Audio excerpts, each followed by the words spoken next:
जिस तरीके से कांग्रेस देश के हितों के साथ खिलवाड़ कर रही है और कांग्रेस का वरिष्ठतम नेता उनको उठाता है और देश को डिस्टेबलाइज करने में अपना योगदान करता है। यह जो forum of democratic leaders of Asia Pacific है, यह जम्मू कश्मीर स्टेट को एक अलग एंटिटी के रूप में देखता है। वहीं उसका financing support system Rajiv Gandhi foundation से भी जुड़ता है। सर, जो घटना घटी है और जिस तरीके से चर्चाएं आई हैं वह हमारे सदस्यों को बहुत ही उद्वेलित कर रही हैं और साथ ही साथ सिर्फ इनको ही उद्वेलित नहीं कर रही हैं, सारा देश चिंता व्यक्त कर रहा है।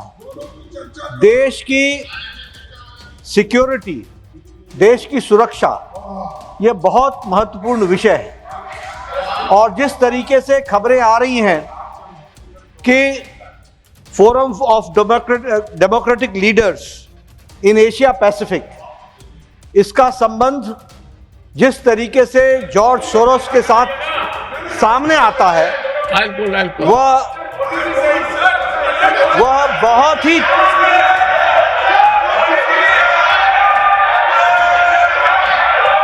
बहुत ही चिंताजनक है।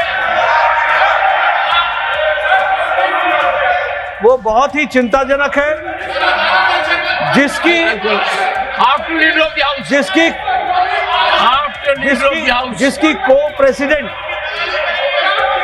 को प्रेसिडेंट हमारे इसी हाउस की एक सदस्य, इसी हाउस की एक सदस्य है। और यह जो forum of democratic leaders of Asia Pacific है, यह जम्मू कश्मीर स्टेट को एक अलग एंटिटी के रूप में देखता है।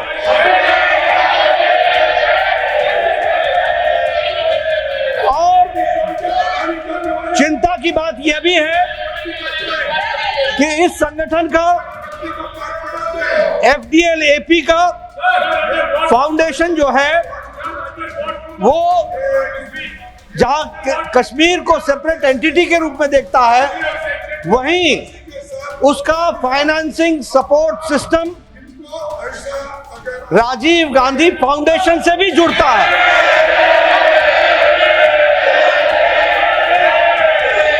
और इसलिए बहुत ही चिंताजनक विषय है। ये भारत की छवि को धूमिल करता है, हमारी सिक्योरिटी सिस्टम को पर प्रश्न खड़ा करता है और जिस तरीके से कांग्रेस देश के हितों के साथ खिलवाड़ कर रही है उस पर देश चिंतित है। और इसलिए हमारे लोग चाहते हैं कि इस पर चर्चा हो।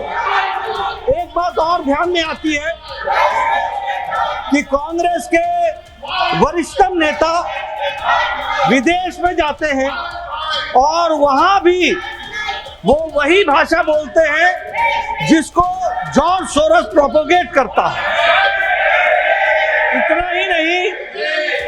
इतना ही नहीं, जो कुछ पब्लिकेशंस जॉर्ज सोरोस के फंडिंग प्रोसेस से जो फोरम्स और जो फाउंडेशन प्रोपोगेट करते हैं, उसको यहाँ पर कांग्रेस का वरिष्ठतम नेता उनको उठाता है और देश को डिस्टेबलाइज करने में अपना योगदान करता है। और इसी बात को ध्यान में रखते हुए यह हम लोग चाहते हैं कि इस पर चर्चा हो। ये देश की आंतरिक सुरक्षा और बाह्य सुरक्षा, और मैं सभापति जी आपको बताना चाहता हूं कि जब से मोदी जी के नेतृत्व में under the dynamic leadership of prime minister Modi, India has taken a long leap and now India which was 11th economic power in the world, has now become the 5th economic power in the world.